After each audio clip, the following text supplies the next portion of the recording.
I was on the night shift at the hospital when I was informed that two patients had been rushed to the emergency room. To my shock, it was my husband and my daughter-in-law. I called my son to ask about her, and he told me she went to take care of her sick mother. I smiled coldly and began to plan. When they wake up, the truth will be right in front of them. But before I continue, check if you've subscribed to the channel and share in the comments where you are watching us from. We would love to know how far our stories of revenge reach. The wall clock in the nurses' station read 11:45 at night. My body felt completely spent. After the second consecutive shift, my legs were already protesting, and my eyelids felt heavy. I just wanted to finish work as soon as possible, go back home, throw myself onto my usual bed, and fall asleep. Los Angeles at night was truly quiet. The only sounds were the insects outside the window and the rustling of the papers the young nurse was turning as she wrote up the files. That calm was suddenly broken. In the distance, a familiar sound, one that always squeezed my heart, rang out again. An ambulance siren. And not just one, but two ambulances arrived at the hospital courtyard almost simultaneously. The brakes squealed with a dry, sharp noise, announcing that another long night had just begun. "We have a serious accident," said Dr. Peterson, the respected head of the emergency room with grey hair, from his office. I didn't need him to tell me. The instinct of a head nurse made me stand up immediately, forgetting all my exhaustion. We practically ran toward the main door, ready for the worst. The emergency doors flew open, the medical staff pushed the first gurney inside, everyone with tense faces. One of them yelled in a hurried voice, "Female patient, around 30 years old, fractured left femur, multiple soft tissue injuries, possible traumatic brain injury. Blood pressure is dropping fast." I took a quick look at the woman. Her beautiful chestnut hair was matted with blood, covering part of her face. The dress she was wearing was torn, revealing bruises and scrapes.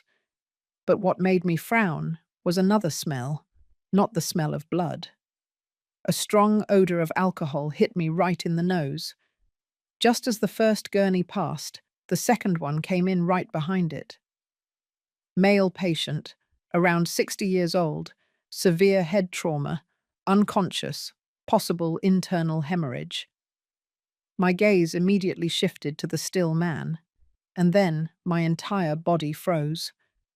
I felt as if someone was forcefully squeezing my heart. The blue checkered shirt, the straight lines, the well-ironed collar. It was the shirt I myself had carefully ironed for my husband, Robert, barely 3 days earlier. I felt my blood stop circulating. A cold wave of panic ran down my spine. My eyes returned desperately to the woman on the first gurney.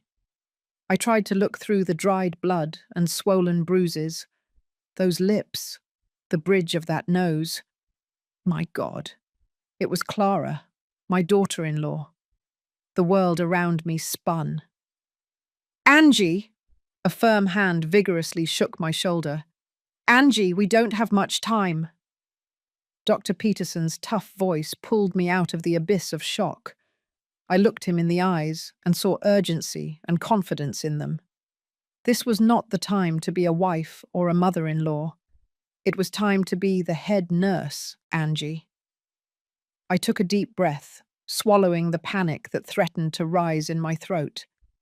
My mind, trained by decades of experience, took control.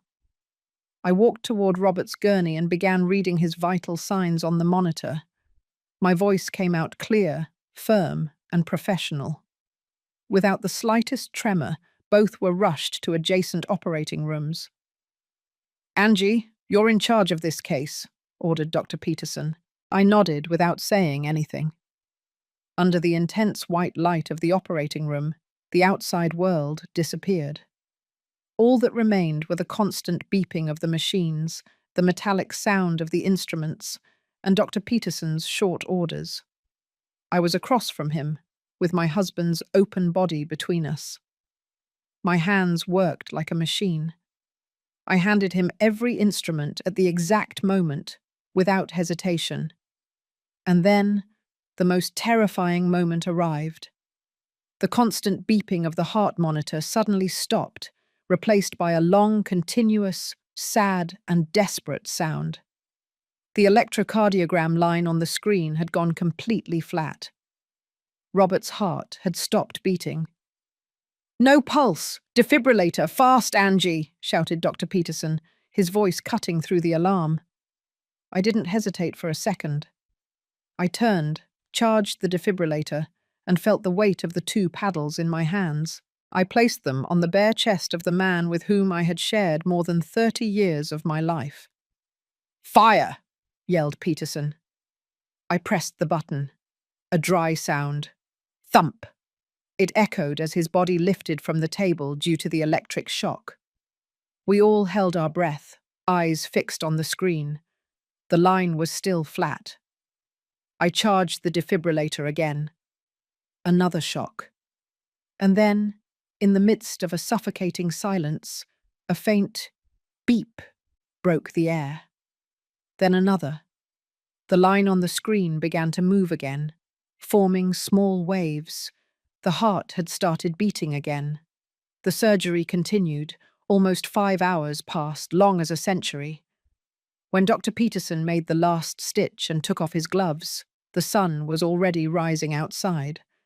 Clara's operation, in the room next door, had also just finished. "We did it," he told me, patting my shoulder, his voice tired but relieved. "They are out of danger, Angie." As soon as I heard those words, the professional wall I had maintained completely collapsed. I took a step back, leaning against the cold tile wall, feeling my legs give out. But between the horror and the exhaustion, an immense peace washed over me. Thank God they were still alive, my husband and my daughter-in-law, both safe. When Robert and Clara were moved to the intensive care unit, I started the usual work of a nurse after an emergency, collecting the patient's belongings. I began with Clara's things. A young nurse had brought them in on a metal tray. Her small beige suede purse was covered in mud and had a spot of dried blood. I put on gloves and carefully opened it. Inside was a wallet with a few loose dollars, a ruby red lipstick broken in half, and a cell phone with a shattered screen, cracked like an irreparable spiderweb. I put everything into a sealed bag with her name. Then I moved on to Robert's things. A colleague wheeled in the cart with his clothes, his worn leather jacket, which he was always proud of, and grey pants. I picked up the jacket and checked the outer pockets out of habit. In the right one, the bunch of house keys. In the left one, his old leather wallet, worn at the corners, the gift I gave him for our 20th anniversary. Then I reached into the inside pocket, that small compartment where he used to keep important things. My fingers touched something unfamiliar. It wasn't the pen he always carried. I felt a stiff piece of paper and a small rectangular object. Curiosity mingled with a dark premonition. I slowly pulled out the objects and placed them on the metal table. The first was a receipt. The white light of the operating room illuminated the printed text. The Hidden Kiss Inn. It was a small, ill-reputed motel on the outskirts of town, where people usually went for less than decent reasons. I looked down at the date. It was yesterday, and my eyes stopped at the line that read, "Checkout time, 9:00 p.m., barely 2 hours before the accident." Trembling, I picked up the second object, a box of condoms. The plastic wrapper was torn. I turned the box. The lid opened. Inside, an empty space. I felt the world stop, but the hell wasn't over yet. The last object fell out of the pocket, a small vial of perfume, one of those samples they give away in stores. The cap wasn't closed properly, and a sweet, penetrating aroma spread in the air, displacing the hospital disinfectant smell. I didn't need to look at the label to know what perfume it was. I know that smell. I've smelled it hundreds of times in my own house. It is the scent of rose garden, Clara's favorite perfume. The same one my son Ryan gave her for their wedding anniversary. The sealed bag with Robert's belongings slipped from my hands and fell onto the cold tile floor. A dry thump echoed, followed by the metallic sound of the objects rolling. The motel receipt, a box of used condoms, my daughter-in-law's perfume bottle. There they were, displaying their betrayal under the impassive hospital light. I crouched down to pick them up one by one, my hands trembling so much I could barely hold them. I felt dizzy. Suddenly all the scattered pieces clicked into a perfect and repulsive picture. Clara's disheveled clothing, the smell of alcohol, the fact that they were together on a deserted highway at midnight. And now, this evidence. They weren't just together. They had gone to a hotel. They had been in a room. I looked up at the intensive care unit. Through the thick glass, 2 white beds, side by side. 2 still bodies, connected to machines, tubes and wires. 2 people whom, with these very hands, I had just snatched from death. I felt the bitter nausea rising in my throat. I stood up straight, leaning my back against the icy wall. But the cold I felt did not come from that wall, but from my own heart, which had turned to stone. The trembling disappeared, replaced by a terrifying calm. I didn't cry. I wasn't going to. Not now. I did not put those things back into the hospital bag. That would be my secret. I carefully put the receipt, the box, and the perfume into a separate compartment of my purse, closing the zipper firmly. Then I went out into the hallway. The silence was absolute. The long, almost endless corridor. At the end, an old yellow payphone. I walked toward it, step by step, with firmness and determination. I had to call Ryan, my poor son. He still didn't know anything. I put some quarters into the phone. The metallic sound echoed in the silence, and I slowly dialed the familiar numbers. Each ring resonated like a hammer blow in my chest. I almost wished he wouldn't answer, to gain a few more minutes before the final blow. But after the 4th ring, a sleepy, lazy voice brought me back to reality. "Hello? Mom? Why are you calling so early?" My son's voice, innocent, carefree. A sharp pain pierced my heart. I was about to destroy his world. I closed my eyes and forced my voice to sound calm, natural. "Ryan, I'm sorry to wake you. I just wanted to ask Clara if she managed to get the dried Anaheim peppers for the chili I'm making this weekend." A perfect excuse. An everyday question, one that any mother would ask. But for me, it was a test. A stone thrown into the water to observe the ripples of the lie. On the other side, Ryan let out a long yawn. "Oh, she's not home, Mum. Clara went to her mum's early yesterday. Her back pain came back. She'll probably be back late tonight." My chest ached so much I had to put my hand to my heart.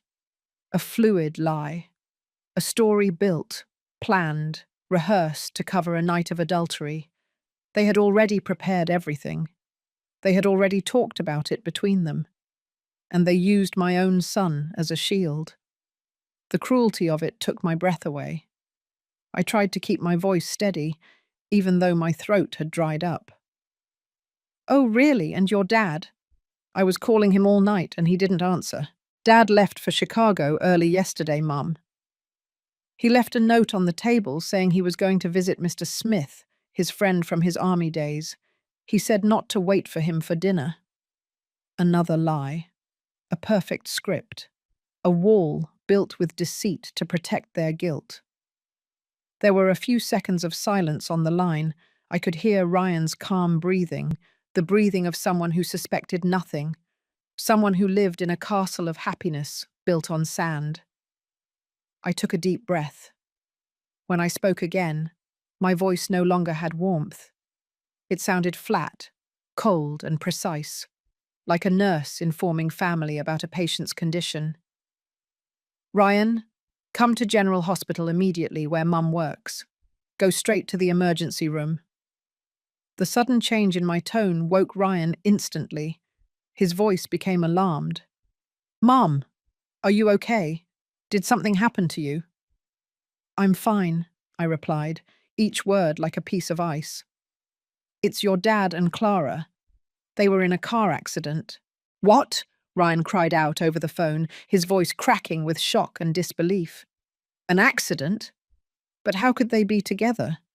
Dad is in Chicago, and Clara is at her grandmother's, isn't she? His innocent question was the final blow. I couldn't bear it anymore. Just come, Ryan. I need to talk to you. I said that and hung up, not giving him a chance to say anything else. My hand released the receiver, letting it swing from the coiled cord like a hanging body. Exactly 15 minutes later, Ryan burst into the hospital lobby like a hurricane. His hair was messy, his eyes wide with worry. He was still wearing his cotton pajamas under a hastily thrown-on jacket. Seeing him like that tore me apart inside. I didn't say anything. I just motioned for him to follow me. I led him to an empty consulting room, one of those where doctors usually give bad news. I slammed the door shut. The sound echoed in that small, silent space. I looked at my son, at the mixture of pure fear and confusion in his eyes. I knew that what I was about to do would change him forever. Without saying a word, I placed my purse on the metal table in the center of the room. I opened the zipper and slowly pulled out the things inside, one by one. The receipt for the Hidden Kiss Inn, an open box of condoms, and finally the small bottle of rose garden perfume, the gift he himself had chosen for Clara on their wedding anniversary. Ryan stared at the objects. His face went pale, then white as paper. He looked up at my face, which remained impassive. I began to speak, my voice monotonous, without emotion, telling him about the 5-hour surgery and how I had found those things in his father's jacket. No, he mumbled, shaking his head over and over. No, it can't be. There must be some mistake. My son started pacing back and forth across the room, running his hands through his hair. He was like a cornered animal, looking for a way out that didn't exist. Maybe, Clara finished up early at her grandmother's. She couldn't get a cab, and Dad went to pick her up. They just stopped at that hotel's restaurant for dinner. That's all. They just went for dinner. His explanations were so fragile, so sad. And this box of condoms, Ryan? My voice was an icy whip that cut through his desperation. Ryan stammered, his gaze lost. Maybe it belongs to someone who left it in Dad's car. Mum, you're overreacting. He pointed to the perfume bottle, as if it were his last lifeline. What about this? Maybe Dad bought it as a gift for you and didn't tell you. Of course.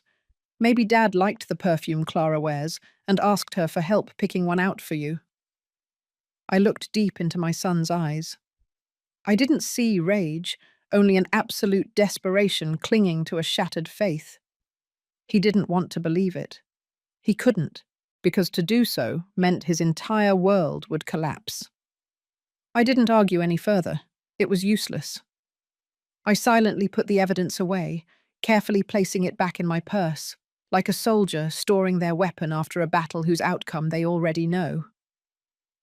I understand, I said softly. That phrase seemed to drain Ryan of his last strength.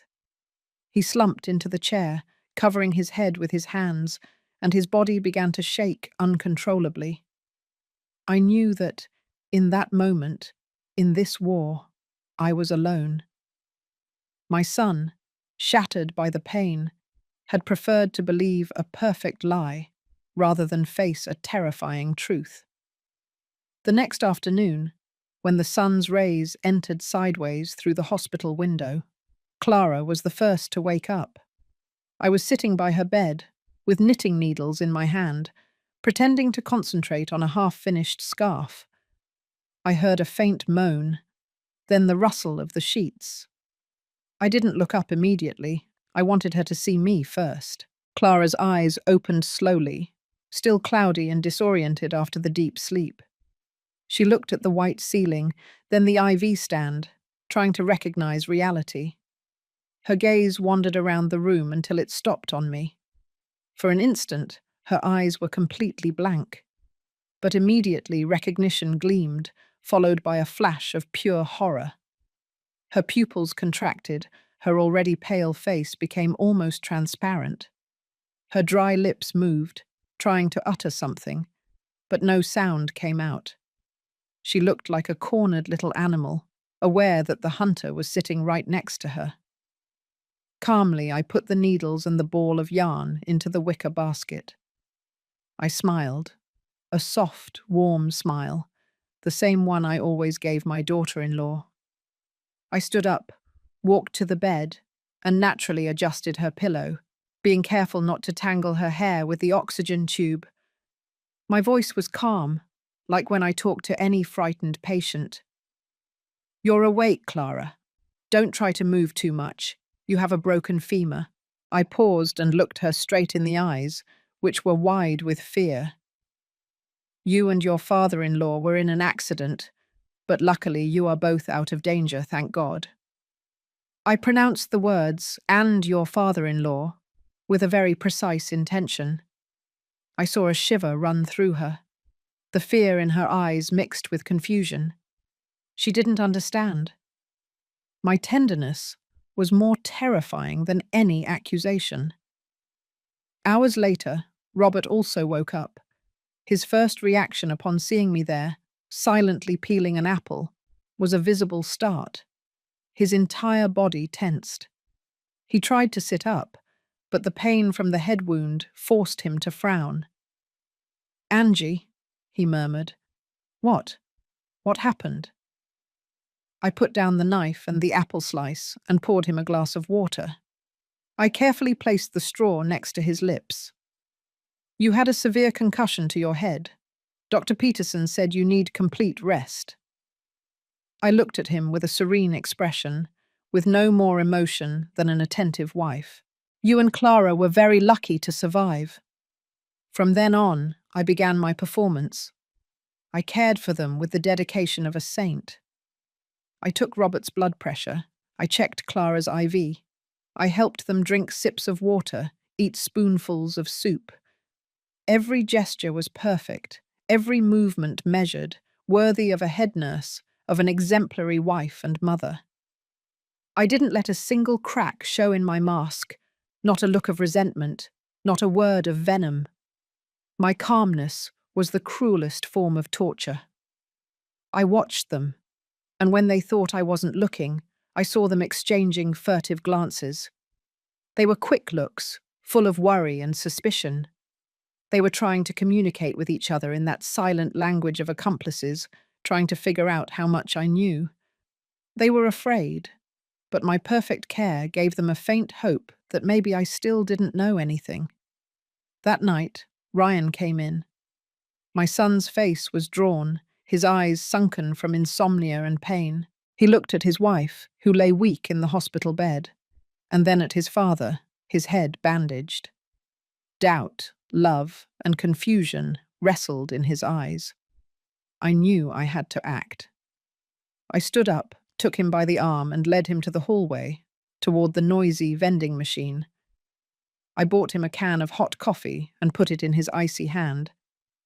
I put my hand on his shoulder and let out a deep sigh, as if I had spent the whole day thinking and torturing myself. "Ryan," I began in a tired voice, "maybe your mother was wrong." My son's eyes lifted to mine, with a faint spark of hope.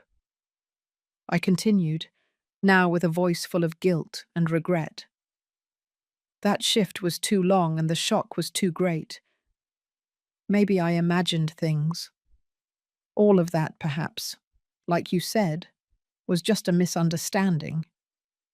The spark in his eyes lit up again, bright. It was as if someone who was drowning had finally found a lifeline. "You're right. It was probably just a terrible misunderstanding," I concluded firmly. "Now the most important thing is for them to recover. Don't tell your father or Clara that I found those things, okay? They've just come out of danger, and I don't want my mistakes or my confusion to break our family's peace again." Ryan didn't say anything. He dropped the can of coffee and threw himself into my arms. It was a strong, trembling hug, full of gratitude. "I knew it," he whispered against my shoulder, his voice relieved, as if a weight had been lifted from his chest. "I knew my mother would understand. You've always been the most sensible one." My son's embrace pierced my heart like 1,000 needles. I was lying to the flesh of my flesh, but I still patted his back, keeping my face serene and compassionate. I had to do it. For my plan to work, Ryan had to trust me completely. That night, after my shift, I didn't go home. That house had already become a stage for lies. I stayed alone in the empty hospital parking lot, looking up at the third-floor window, where their room was. The yellowish light shone faintly through the glass, a false warmth. They were in there, probably breathing a sigh of relief. They thought they were safe. They thought their disgusting secret had been buried under the facade of an unfortunate accident and the supposed confusion of an exhausted woman. But I wasn't going to allow it. This play would not end with a silent forgiveness within the hospital walls. It would end on a much larger stage, with everyone as witnesses. And I would be the director of their final act. A week of feigned calm passed. Under my care and Ryan's genuine concern, Robert and Clara recovered with surprising speed. They could already sit up, eat alone, and talk more often. Ryan was visibly happy. The poor guy believed the family had overcome the storm, that my words had dispelled any doubt, and those two were becoming more comfortable with my presence. They played their role as grateful victims, pretending to be a couple who just wanted to heal. Grateful to the wife and mother-in-law who had forgiven and cared for them. Our performance was perfect, except I knew very well that the ending would not be happy. The day they were to be discharged from the hospital arrived. By a twist of fate, Ryan had to work the night shift at the car factory, so I alone took care of the paperwork. I didn't complain. In fact, I felt relieved. I didn't want my son to witness anything else. I pushed Clara's wheelchair. Her leg was still in a white cast. Robert walked beside me with his wooden crutches, still limping slightly.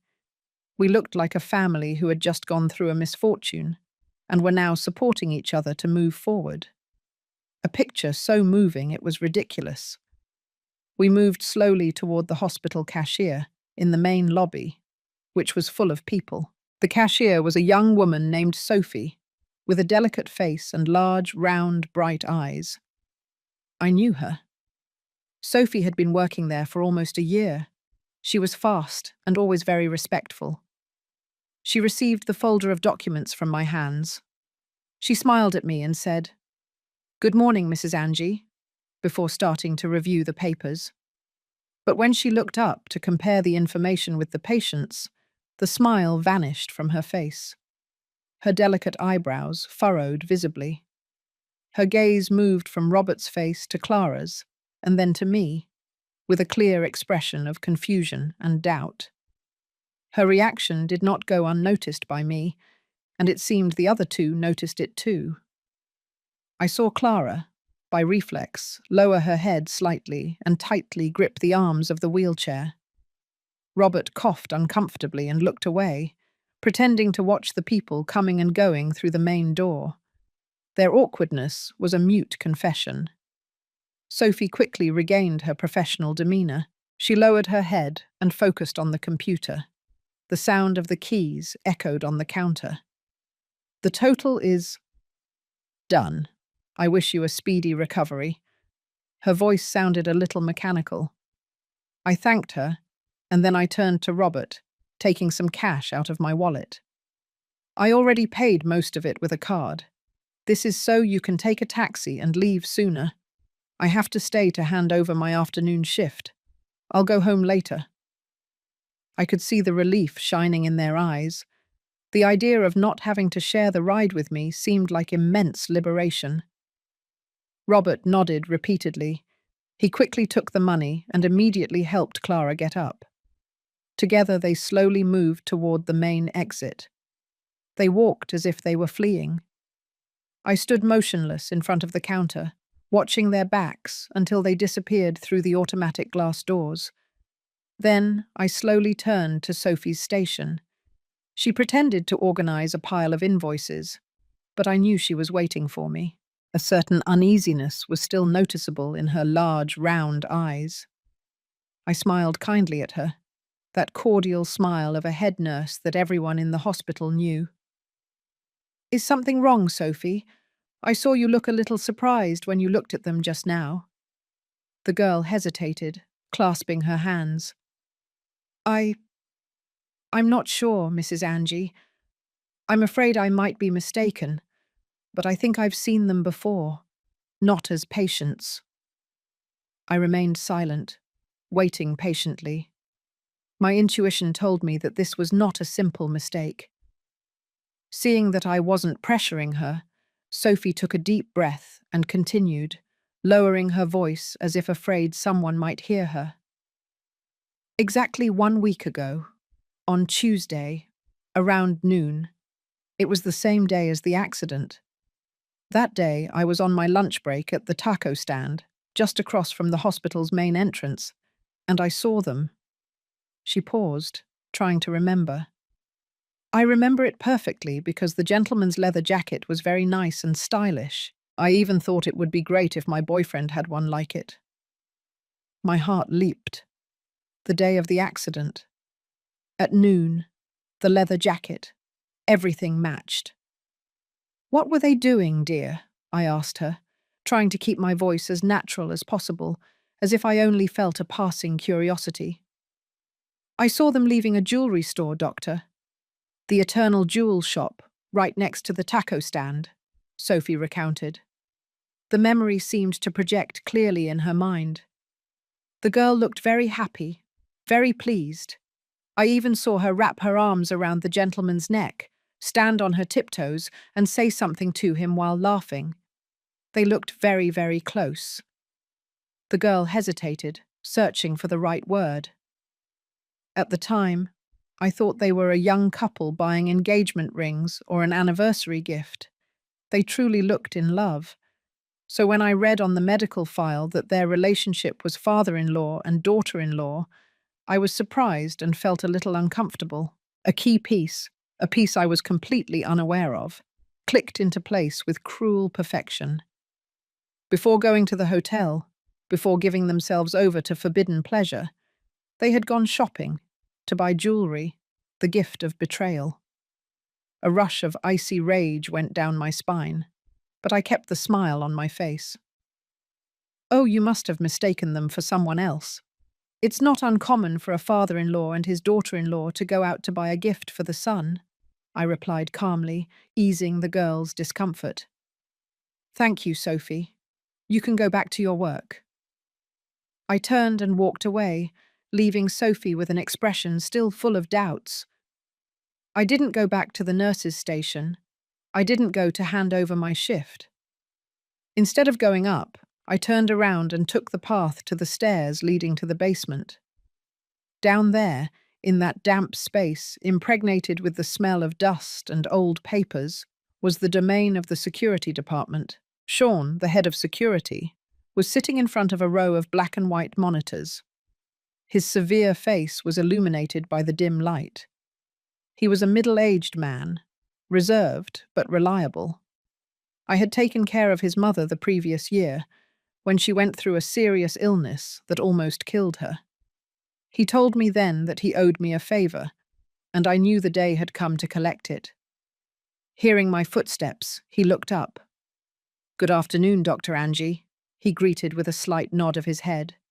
His voice was deep and gruff. "Sean," I said. and went straight to the point. I need you to help me with something. I already had a lie prepared. I think I lost a very special earring near the main entrance last Tuesday afternoon. It's very important to me. Could you check the security cameras for that time? I just want to see if it fell on the sidewalk. I knew it was a clumsy lie, but Sean didn't ask any questions. His look reflected understanding, as if he sensed that it wasn't about a simple earring. He just nodded. Of course, Angie. No problem. He turned his chair and began to rewind the recording from camera number 4, the one with the widest angle that showed the entire hospital entrance and the sidewalk on the other side of the street, where the taco stand and the jewelry store were. We remained silent, staring at the screen. The images were blurry, black and white. People and cars moved like soulless shadows. The humming of the equipment was the only sound in the room. Tuesday afternoon. Around what time, Doctor? Sean asked. Around 1 o'clock, I replied, feeling my heart beating hard in my chest. He nodded and skillfully moved the mouse. Then he stopped. Here it is, 1:17. He pointed to a corner of the monitor. A black family sedan slowly pulled up to the curb. It was Robert's car, the same one I cleaned every weekend.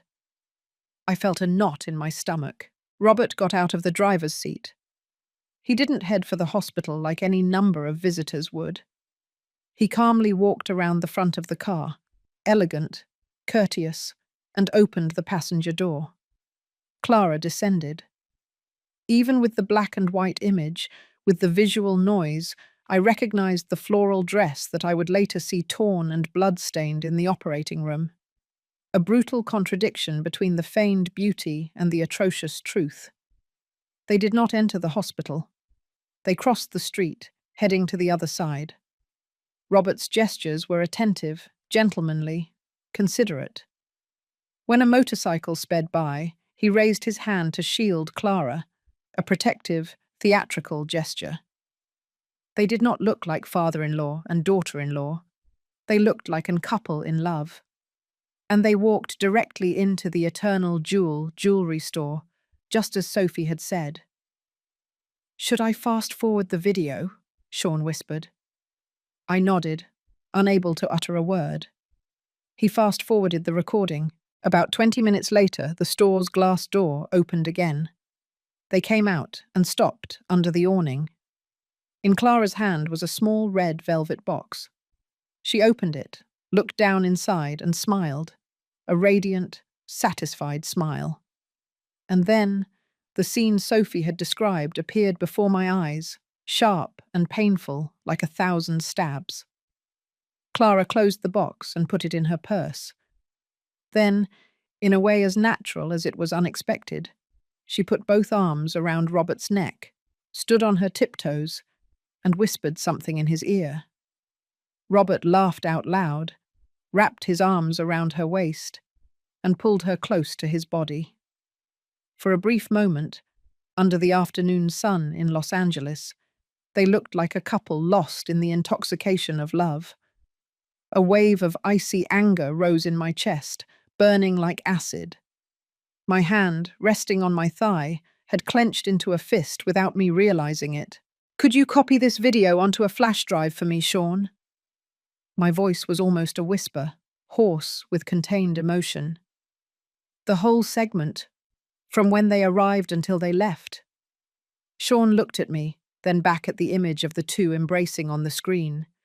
His gaze no longer showed curiosity, but deep compassion. He didn't say another word. All right, Angie. Wait for me a few minutes. I held the small flash drive in my hand, feeling it was a cold, sharp weapon. It wasn't just a video. It was irrefutable proof. It was my bullet. On the way home, I passed the street in front of the hospital. I saw the Eternal Jewel sign. An irresistible urge made me stop the car and go in. The door chimes rang. A young saleswoman greeted me with a smile. I pretended to look at some necklaces in the display case, and in the most casual tone I could manage, I asked, "Last week, on Tuesday afternoon, an older gentleman came in, accompanied by a young woman to buy a very special gift. I'm just curious, because they looked very affectionate." The saleswoman let out a little laugh, amused. "Oh, are you talking about Mr. Robert? I certainly remember. He commissioned a white gold bracelet with a very delicate design. It had the text, 'My Sunshine,' engraved on it." She paused, her eyes dreamy. "He said it was an early birthday gift for someone very important to him. So romantic." My throat closed up. I forced myself to maintain the smile. "Really? My sunshine." I thanked her and quickly left the store. The air outside seemed not enough to breathe. I sat in the car, my hands gripping the steering wheel. My sunshine. My son Ryan had called his wife that ever since they started dating. This betrayal was crueler than I ever imagined. Not only were they deceiving us behind our backs, they were also stealing the most intimate, most sacred part of my son to turn it into a game within their sick relationship. The rage I felt transformed into something different, colder, more dangerous. It was pure fury. That night, during the first family dinner since they left the hospital, the atmosphere in the kitchen was uncomfortably forced. Ryan was doing everything he could to mend things.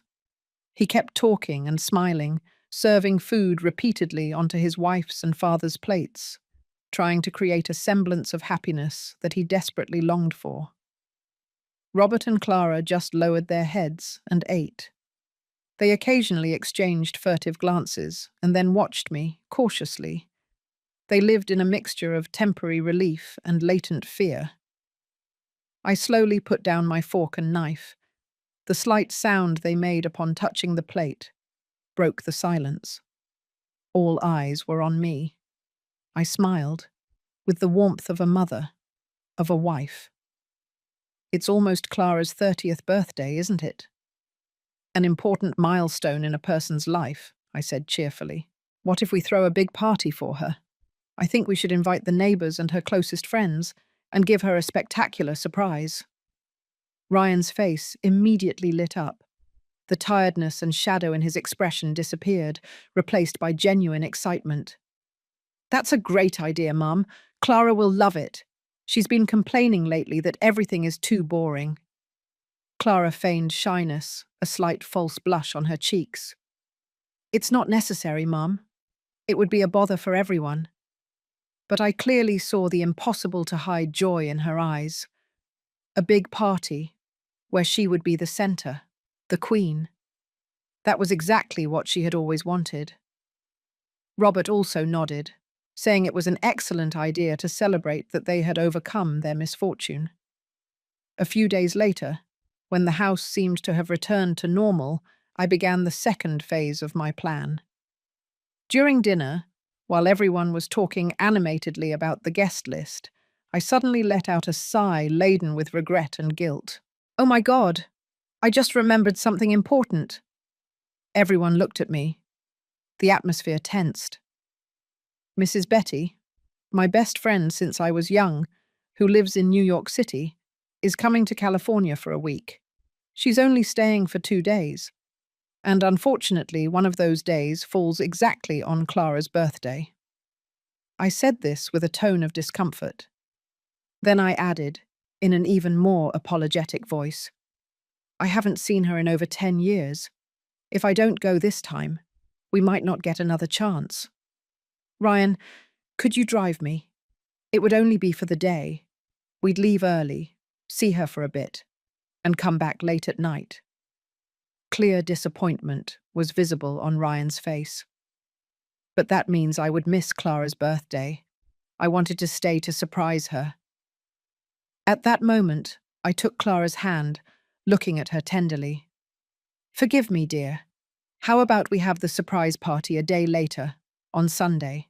That way more people can come. And on your actual birthday, you and your dad can stay quietly at home to rest." I don't want you to get tired." Clara, suspecting nothing, immediately waved her hands, perfectly playing the role of the affectionate and understanding daughter-in-law. "It's okay, Mum. Go, don't worry. Friends are important. We can celebrate later. Just being home with Dad makes me happy." I quickly glanced at Robert. He was still leaning over his bowl, sipping soup, but I saw an almost imperceptible smile forming at the corner of his lips. The prey had swallowed not just the hook, but the line too. They believed that luck was smiling on them, that I, unintentionally, had given them a golden opportunity to spend an entire day together, without interruptions. That night, something told me I shouldn't sleep. Close to midnight, when the whole house was silent, I heard the door to Robert's bedroom softly open.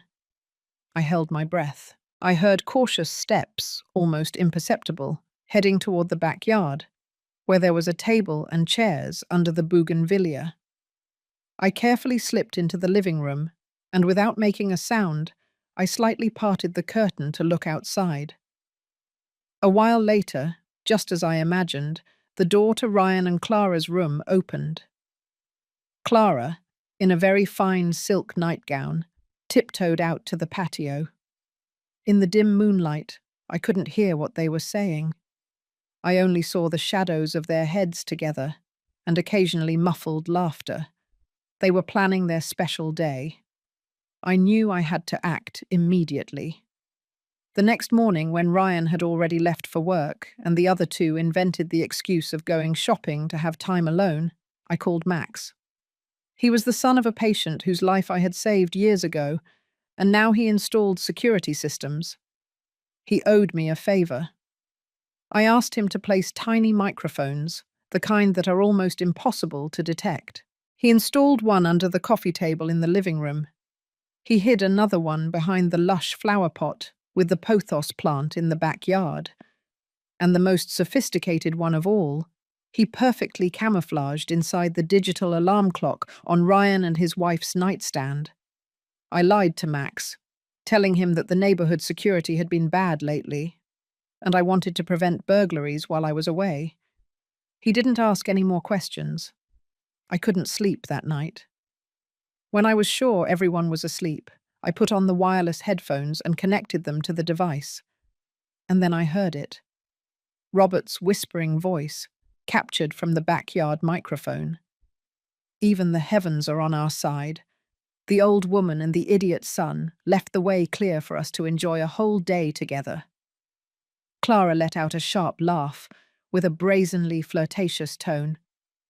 "And my gift, that my sunshine bracelet, wasn't enough to make me happy." Robert answered with a voice full of desire. "The real birthday gift is delivered at the right time and place. My love, everything is ready. A special gift in your room." I turned off the device, nausea rising in my throat. I already had everything I needed. The stage was set, the script was written, and the main actors were ready to perform their final act. The morning of Clara's birthday, the sky dawned strangely clear. I got up early and chose a sky blue floral dress, the prettiest one I owned. I put on light makeup, concealing the dark circles from so many sleepless nights. I had to look radiant, happy, at least for today. Ryan also woke up early. He was whistling as he buttoned his shirt, excited about the trip and the supposed surprise party that awaited him afterward. At 6 o'clock sharp, we left the house. Clara and Robert walked us to the door. Clara hugged me and whispered, "Take good care of yourself on the road, Mum." Robert patted Ryan on the shoulder. "Drive safely, son." They acted wonderfully, perfectly playing the worried roles of people concerned for their loved ones who were leaving on a trip. But when they thought we had already left, I looked at them in the rearview mirror and saw them exchange glances. A look charged with desire, complicity, and promises. They didn't know that small mirror reflected the beginning of their final scene. "Let's go to New York City, Mum," Ryan said enthusiastically. I smiled at him and put my hand on his. No, Ryan, we're not going anywhere. Surprise showed on his face. I didn't give him many explanations. I just told him, drive as I tell you. Our first destination was the city's most famous bakery, Three Milks. I went in and picked up the 2-tier birthday cake I had ordered the previous week, decorated with buttercream roses and fresh strawberries. Ryan was still confused but didn't ask anything else. After that, we didn't leave the city. We drove through the neighborhood and stopped in front of Mrs. Johnson's house, the kind neighbor who lived right across from ours, at 9 o'clock in the morning. Her yard already looked like a small party. There were about 20 people, including close neighbors and some of Clara's intimate friends, whom I had secretly contacted by inventing a story about a big surprise Ryan wanted to give his wife. Everyone was there with gifts and smiles.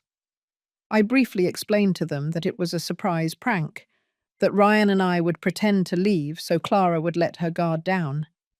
Everyone applauded and was enthusiastic about the idea. Only Ryan seemed a little confused, but seeing the excitement of the others, he eventually caught the bug. While everyone was talking animatedly, I slipped away to a corner of the patio, hidden behind a vine. I took out a tiny wireless earbud and carefully put it on. My hands were trembling slightly when I turned on the device connected to the recorder hidden in the alarm clock in their bedroom. At first, I only heard vague sounds, soft, romantic music, the clinking of glasses, laughter, Clara's whispers, her syrupy voice. Then the sound changed. It became clearer, more heavy, agitated breathing, impossible to disguise moans. And then Robert's deep voice, calling Clara by a name he should never have pronounced. My sunshine. You are my sunshine. My blood boiled. A burning rage rose to my throat. I closed my eyes. I took a deep breath and forced myself to stay calm. This was the moment I had been waiting for. This was the signal. I took off the earbud and came out of the corner with a radiant smile. I signaled to the group. Is it time? Is everyone ready? Ryan carefully held the birthday cake. The others carried confetti and small gifts. We advanced stealthily like a small army, crossing the street toward our house, where a repulsive truth was unfolding. Ryan used his own key, gently opened the door, trying not to make a sound. Everyone held their breath, and we entered the living room. Then, at my signal, everyone shouted in unison, an exclamation that broke the guilt-laden air. Surprise, Clara! Silence fell instantly. Heavy, deadly. What they saw was not a happy, excited Clara in a pretty dress. On the big living room sofa, where they had apparently decided to change the scenery, a naked, disgusting scene unfolded. Robert and Clara, without a single stitch of clothing, tangled in an indecent position. Crash! The cake fell from Ryan's trembling hands and shattered on the floor, with cream and strawberries scattering like drops of blood. Ah! Cried one of Clara's friends. This was followed by horrified murmurs that soon turned into disgusted comments from the neighbors. Some, by reflex, raised their phones. Flashes burst, capturing that instant of humiliation. Clara, as if waking from a trance, grabbed a nearby blanket to cover herself. Her face pale with shock and fear, she screamed in a shrill, deranged voice. Who let you in? Turn those off! Get out of here, everyone! Robert, in the midst of the panic, did the most cowardly thing possible. He shoved Clara hard, leaving her completely naked in front of all those gazes, and he stammered as he pointed at her. No, it's not my fault. It was her. She seduced me. Me? I was forced. Hearing that accusation, Clara went berserk. Shame turned into fury. She screamed, started insulting, and listing all of Robert's faults without leaving a single one out. You disgusting old man.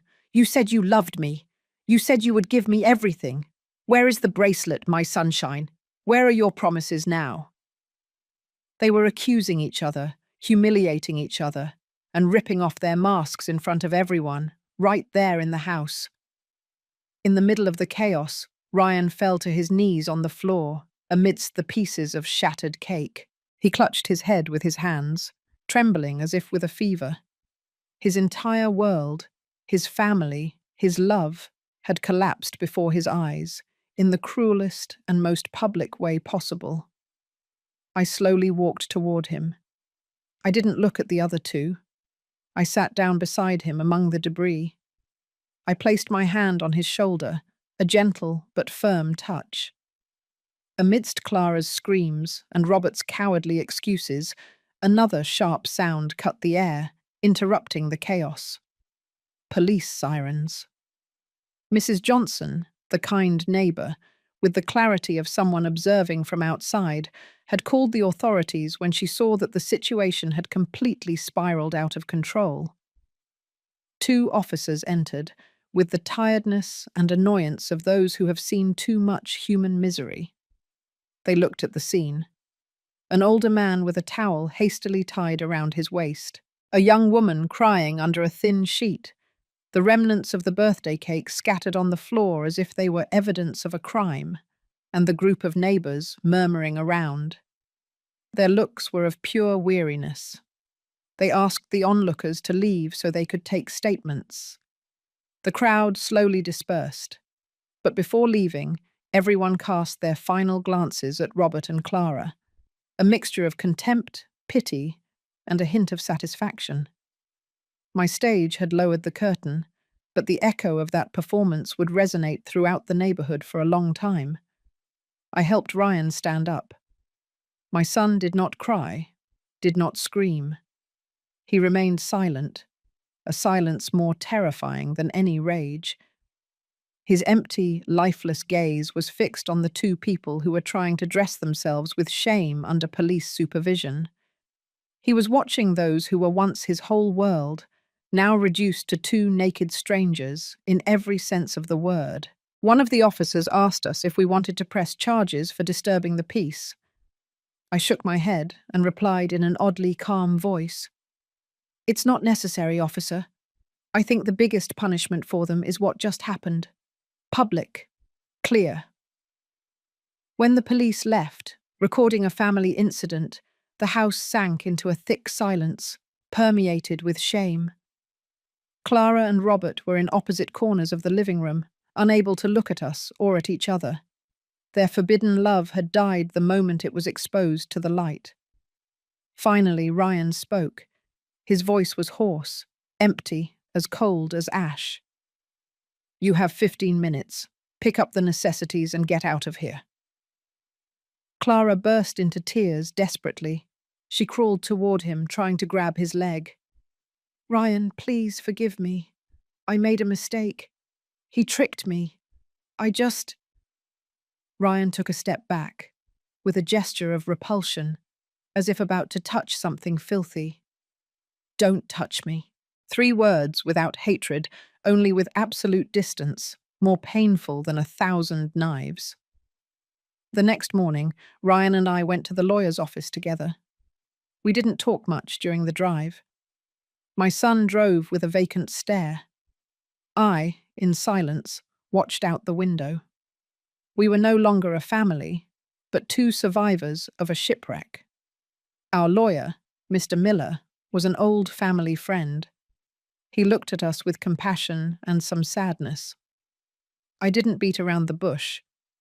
I placed the flash drive with the security camera video on the shiny wooden table. "We both want to file for unilateral divorce," I said firmly. "Here is the proof of infidelity." Mr. Miller connected the flash drive to the computer. He watched the video in silence, his eyebrows furrowed. Then he listened to me briefly recount what happened at the birthday party. He nodded, his face became serious.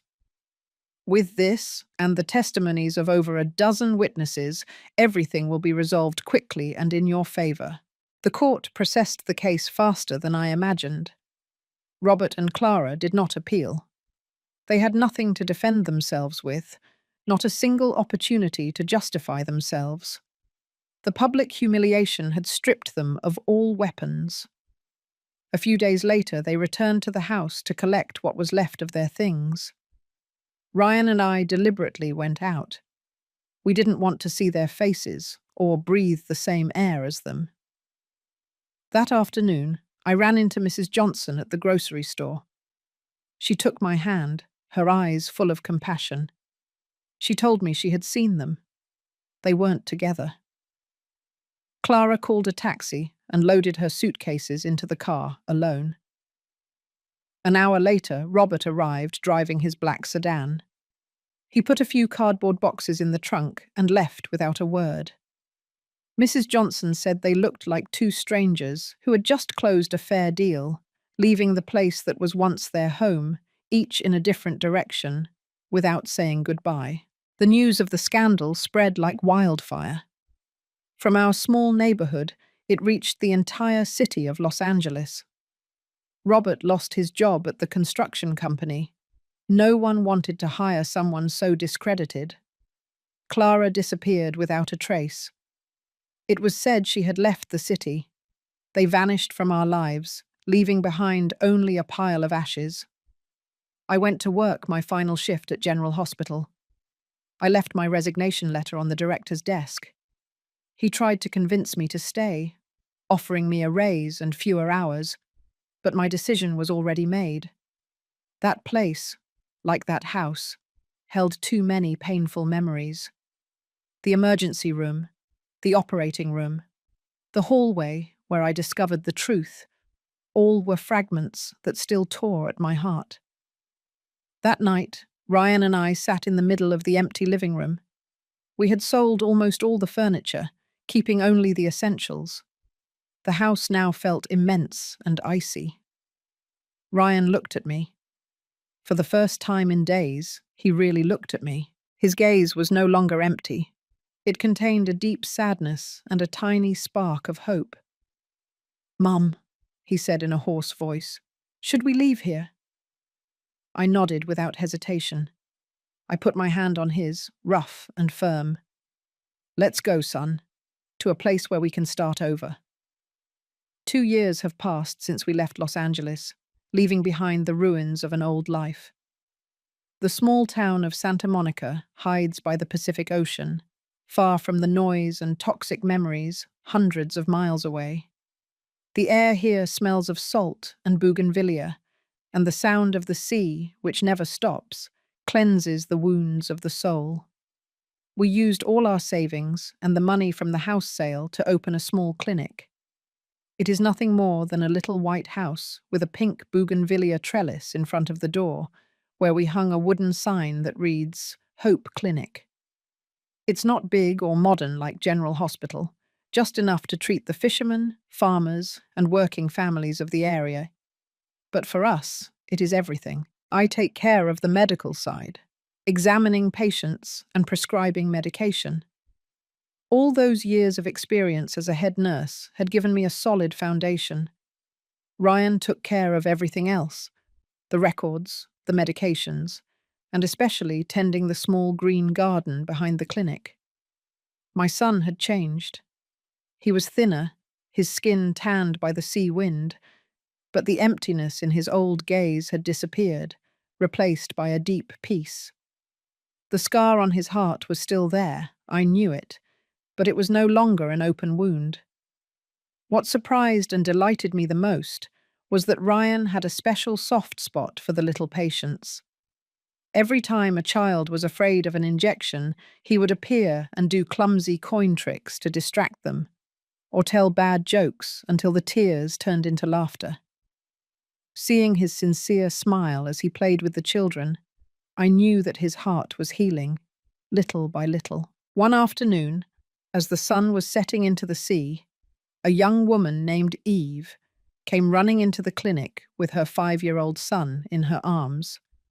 The boy had a high fever, a red face, and a cough that shook his whole body. Eve was an art teacher, recently arrived in town to teach at the school. A single mother with eyes full of worry, but also strength. While I examined little Leo, I noticed Ryan quickly preparing a cup of chamomile tea for Eve and talking to her calmly to reassure her. "Don't worry so much. The boy will be fine. My mum is the best nurse I know," I heard him say with a warm, confident voice. After a few checkups, the boy fully recovered. A week later, Eve returned, but not for a consultation. She brought a small oil painting with her. She had painted our clinic, the little white house standing out under a pink bougainvillea vine, all wrapped in the golden light of the sunset. It was the most beautiful gift we had received. I started noticing that Ryan and Eve were talking more and more. I would see them sitting on the garden bench, talking about the books they both loved, or about how to care for a difficult plant. I saw Ryan laugh, a genuine, effortless laugh. That laugh I thought I would never see again since that fateful day. And one Sunday morning, I woke up and found a small lavender pot on the kitchen table, scenting the air with its soft fragrance. Next to it, a hastily written note. "Eve, Leo, and I went to the beach. I bought the sweet bread you like at the town bakery. Ryan." I smiled, a truly peaceful smile. I made a cup of coffee, took it to the back porch, and sat down to look at the garden Ryan had tended so carefully. My son had planted several rows of lavender, just like the one on the table, and its aroma floated in the fresh morning air. In the distance, the deep, prolonged sound of a fishing boat resonated from the sea. It no longer reminded me of the wail of an ambulance slicing through the night in Los Angeles. It was no longer the sound of death or of betrayal. Now, it is only the sound of life, of a new day beginning. I once used my own medical knowledge to save the two people who destroyed my family, and I don't regret it. Because if it hadn't been for that fateful night, if we hadn't gone through that total collapse, perhaps we would have remained trapped forever in a false happiness, and we would never have found the path to this true peace. Sometimes, to build something new, you have to agree to burn the past completely. And when I looked up and saw Ryan, Eve, and little Leo at the end of the path, walking hand in hand toward us, with their clear laughter resonating under the morning sun, I knew that hope, just like those lavender flowers, can always bloom even in the most barren earth. Our future is just beginning. From everything I have experienced, I understood something I want to share with anyone who is listening to this story. Sometimes in life, you have to face truths so painful they seem capable of destroying you. But it is the way you rise after that pain that determines who you will be for the rest of your life. Betrayal is not the end. It is only a cruel test for you to discover the value of self-love, peace, and the people who truly deserve to stay by your side. No one deserves for you to sacrifice your whole life just to maintain a home that is already rotten.